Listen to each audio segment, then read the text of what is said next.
I never thought I'd be the kind of person to find myself in the middle of a love triangle, especially not the oblivious point of one.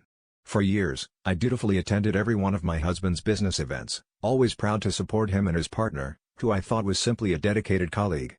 They were the dynamic duo, turning our investments into a thriving empire. It was a perfect arrangement, or so I believed. The first hint of something amiss came during a sweltering summer evening at our annual gala.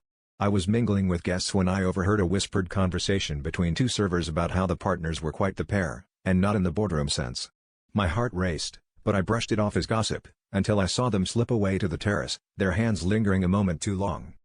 The confrontation was inevitable. One evening, after a particularly successful launch party that I had bankrolled, I found the courage to ask my husband point-blank about their relationship. His silence was deafening, and the look in his eyes confirmed what I had feared. His partner was not just a business associate but his lover, a truth he had hidden behind spreadsheets and late meetings. The betrayal was a knife twisting in my gut, but the real shock was yet to come. As I stumbled back, trying to process this revelation, his partner appeared, their own expression a mixture of defiance and desperation. They confessed that they had used our assets, my assets, to fund their personal ventures, wrapped up in the guise of business expenses. I was not just betrayed in love but in trust, my financial backing fueling their secret life. The fallout was explosive.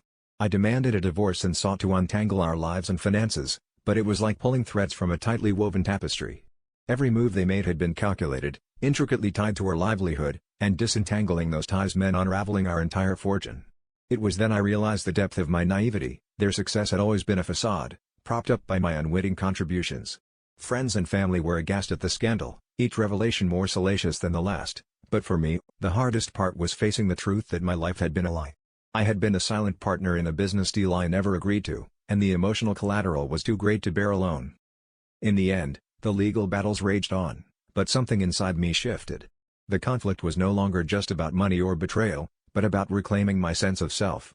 I had spent so long supporting someone else's dreams that I had forgotten my own. As the dust settled, I found a strange sense of liberation in the chaos. It was a painful rebirth, but a necessary one, forcing me to confront my own vulnerabilities and the realization that I had been complicit in my own deception. The final twist was not in the courtroom or the boardroom, but within myself, uncovering a strength I never knew I had, forged in the fire of betrayal and emerging, finally, as my own person.